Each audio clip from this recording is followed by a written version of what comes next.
दोस्तों आईपीएल 2024 के 52 मुकाबलों की समाप्ति के बाद ऑरेंज कैप व पर्पल कैप की रेस में हुआ बड़ा बदलाव। विराट कोहली ने फिर रचा इतिहास। तो दोस्तों पॉइंट टेबल में आरसीबी की टीम ने मचा दिया तहलका। नमस्कार दोस्तों, स्वागत है आपका एक बार फिर हमारे चैनल धाकड़ क्रिकेट में। दोस्तों आईपीएल 2024 के एक और मुकाबले की समाप्ति के बाद अब ऑरेंज कैप व पर्पल कैप की रेस में अब तेज़ी से बदलाव आए हैं। तो दोस्तों हम आपको इस वीडियो में बताने वाले हैं कि आखिरकार ऑरेंज कैप व पर्पल कैप की रेस में कौन से खिलाड़ी टॉप पर चल रहे हैं। तो साथ ही हम आपको पूरी पॉइंट टेबल भी बताएंगे, तमाम जानकारी देंगे। लेकिन दोस्तों उससे पहले आप भी चाहते हैं कि आपका फेवरेट खिलाड़ी ऑरेंज कैप व पर्पल कैप जीते, तो इस वीडियो को एक लाइक करना बिल्कुल भी ना भूलें और साथ ही साथ अभी तक चैनल को सब्सक्राइब नहीं किया तो चैनल को सब्सक्राइब कर लें। तो चलिए दोस्तों जानते हैं हम सबसे पहले ऑरेंज कैप की रेस के टॉप 5 बल्लेबाजों के बारे में। तो दोस्तों ऑरेंज कैप की रेस में फिलहाल नंबर 5 पर केएल राहुल है लखनऊ सुपर जायंट्स के, जिन्होंने अब तक 10 मुकाबले खेले, जिनकी 10 इनिंग में 406 रन बनाए हैं। इस दौरान इनका बेस्ट स्कोर 82 रहा है। तो वहीं पर दोस्तों इनका एवरेज 40.60 का रहा है, यानी कि अब तक केएल राहुल ने भी शानदार परफॉर्मेंस करके दिखाया है। वहीं पर दोस्तों अब हम बात करते हैं नंबर 4 की। तो यहाँ पर मौजूद है रियान पराग। रियान पराग ने भी अब तक शानदार परफॉर्मेंस करते हुए 10 मुकाबलों की 9 इनिंग में 409 रन बनाए हैं। इस दौरान इनका बेस्ट स्कोर 84 रहा है। तो वहीं पर इनका एवरेज 46.44 का रहा है, यानी कि दोस्तों दमदार परफॉर्मेंस किया है इस बार रियान पराग ने भी, और अब तक 400 से ज़्यादा रन बनाए हैं। वहीं पर दोस्तों ऑरेंज कैप की रेस में अब हम नंबर 3 की तरफ बढ़ते हैं। तो यहाँ पर मौजूद है साई सुदर्शन, जिन्होंने अब तक 11 मुकाबलों की 11 इनिंग में शानदार परफॉर्मेंस करते हुए 424 रन बनाए हैं। इस दौरान इनका बेस्ट स्कोर 84 रहा है। तो वहीं पर इनका एवरेज 42.40 का रहा है। तो वहीं पर इसके बाद आज के मुकाबले की समाप्ति के बाद ऋतुराज गायकवाड़ अब नंबर 2 पर आ चुके हैं। गायकवाड़ की बात करें तो अब तक 10 मुकाबलों की 10 इनिंग में इन्होंने 509 रन बनाए हैं। इस दौरान इनका बेस्ट स्कोर 108 रहा है। तो साथ ही इनका एवरेज 63.63 का रहा है, यानी कि ऋतुराज गायकवाड़ के हाथ से अब एक बार फिर से ऑरेंज कैप फिसल चुकी है, क्योंकि दोस्तों अब नंबर 1 पर एक बार फिर से लौट कर आ चुके हैं विराट कोहली। विराट कोहली की बात की जाए तो दोस्तों अब तक 11 मुकाबलों की 11 इनिंग में इन्होंने 542 रन बनाए हैं। इस दौरान इनका बेस्ट स्कोर 113 रन रहा। तो वहीं पर इनका एवरेज 67.75 का रहा है, यानी कि दोस्तों फिलहाल आईपीएल 2024 के 52 मुकाबलों की समाप्ति के बाद विराट कोहली के सर पर ऑरेंज कैप है 542 रनों के साथ। वहीं पर चले दोस्तों अब हम पर्पल कैप की रेस की बात करते हैं।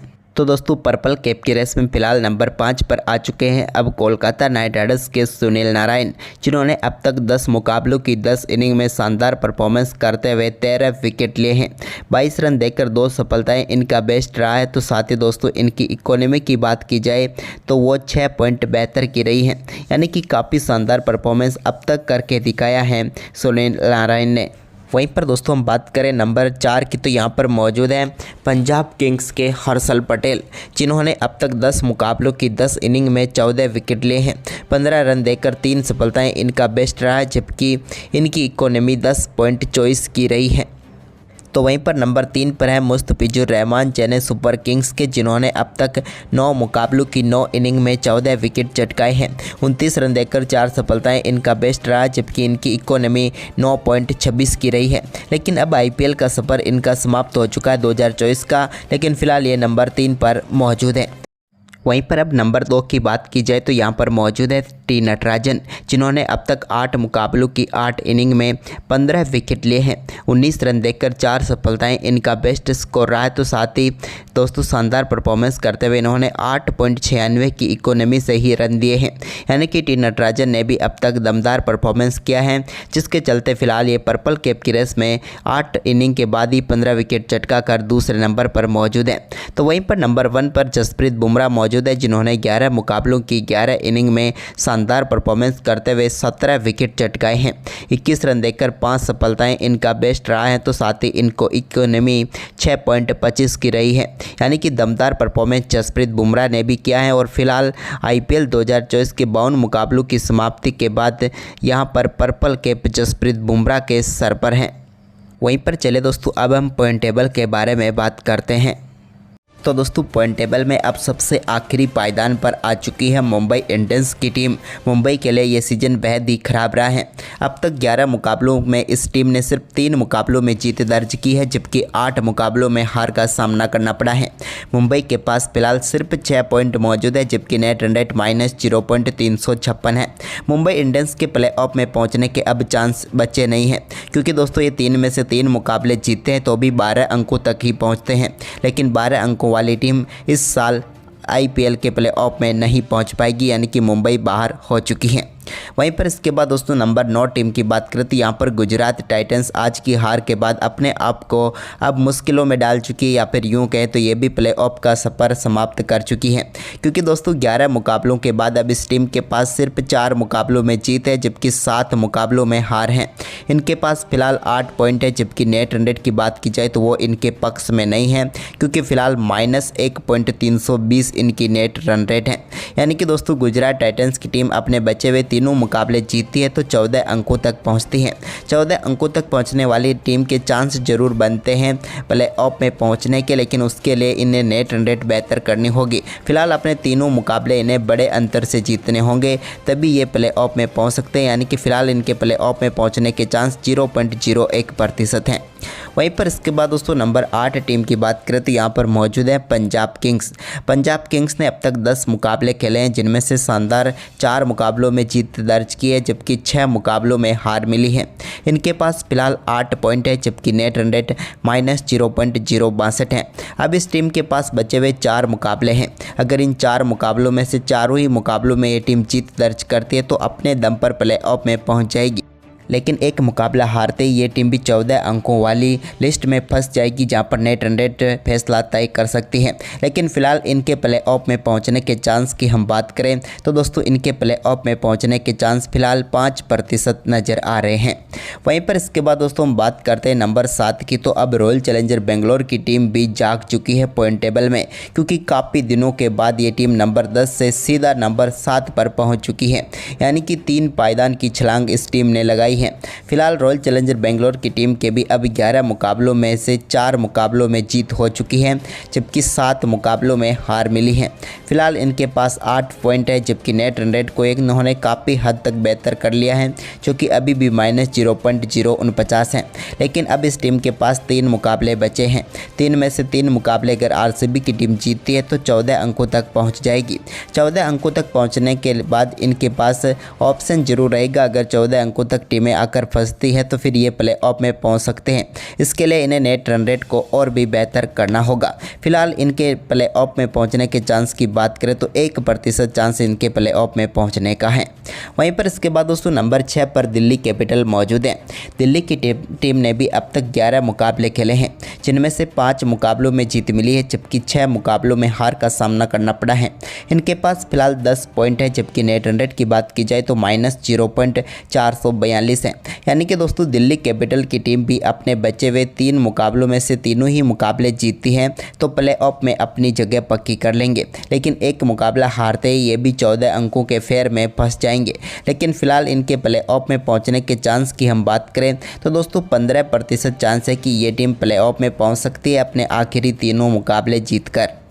तो वहीं पर दोस्तों नंबर 5 पर चेन्नई सुपर किंग्स मौजूद हैं। चेन्नई की टीम ने भी अब तक 10 मुकाबले खेले हैं, जिनमें से 5 में जीत मिली है, जबकि इस टीम को 5 में ही हार मिली है। अब इस टीम के पास 10 अंक है, जबकि नेट रन रेट अभी भी चेन्नई सुपर किंग्स के पक्ष में है, जो कि +0.627 है। अब चेन्नई सुपर किंग्स की टीम के पास 4 मुकाबले बचे हुए हैं। इन 4 मुकाबलों में से अगर 3 मुकाबले चेन्नई जीत जाती है तो फिर ये 16 अंकों तक पहुंच जाएंगे, यानी कि प्लेऑफ में अपनी जगह पक्की कर लेंगे। लेकिन 2 मुकाबले भी अगर ये जीतते हैं तो फिर 14 अंकों के फेर में चेन्नई सुपर किंग्स भी फंसती हुई नजर आएगी। लेकिन दोस्तों फिलहाल चेन्नई सुपर किंग्स के 50% चांस है कि यह टीम प्लेऑफ में हमें खेलती हुई नजर आएगी। वहीं पर इसके बाद दोस्तों नंबर 4 टीम की बात करें तो यहाँ पर सनराइज हैदराबाद की टीम मौजूद है। सनराइज हैदराबाद ने भी अब तक 10 मुकाबले खेले हैं, जिनमें से 6 मुकाबलों में जीत दर्ज की है, जबकि 4 मुकाबलों में इन्हें हार मिली है। इनके पास अब 12 पॉइंट है, जबकि नेट रन रेट प्लस 0.0 बेहतर है, जो कि फिलहाल मान सकते हैं कि हम बेहतर हैं। अब इस टीम के पास 4 मुकाबले बचे हुए हैं। इन 4 मुकाबलों में से अगर 2 मुकाबलों में सनराइज हैदराबाद की टीम जीत जाती है तो प्ले ऑफ में जगह पक्की कर लेगी, लेकिन इसके लिए इन्हें अपने 2 मुकाबले जीतने होंगे। यानी कि दोस्तों फिलहाल इनके प्ले ऑफ में पहुंचने के चांस की हम बात करें तो दोस्तों फिलहाल यहाँ पर 85% चांस है कि सनराइज हैदराबाद की टीम प्ले ऑफ में अपनी जगह पक्की कर लेगी। वहीं पर इसके बाद नंबर 3 की बात की जाए तो यहाँ पर लखनऊ सुपर जायंट्स की टीम मौजूद है। लखनऊ की टीम ने भी अब तक शानदार परफॉर्मेंस करते हुए 10 मुकाबलों में से 6 मुकाबलों में जीत दर्ज की है, जबकि लखनऊ को भी सिर्फ 4 ही मुकाबलों में हार का सामना करना पड़ा है। इनके पास भी फिलहाल 12 पॉइंट हैं, जबकि नेट रन रेट प्लस 0.094 है। लखनऊ सुपर जायंट्स की टीम भी अपने बचे हुए 4 मुकाबलों में से 2 मुकाबले जीत जाती हैं तो ये भी प्ले ऑफ में जगह पक्की कर लेगी। यानी कि दोस्तों लखनऊ सुपर जायंट्स की टीम के भी फिलहाल 85% चांस है कि वो प्ले ऑफ में अपनी जगह पक्की कर लेंगे। वहीं पर दोस्तों नंबर 2 टीम की बात करें तो यहाँ पर कोलकाता नाइट राइडर्स की टीम मौजूद है। केकेआर की टीम ने अब तक 10 मुकाबले खेले, जिनमें से 7 मुकाबलों में जीत दर्ज की है, जबकि 3 मुकाबलों में इन्हें भी हार मिली है। कोलकाता नाइट राइडर्स के पास अब 14 पॉइंट हो चुके हैं। नेट रन रेट की बात की जाए तो प्लस 1.098 है।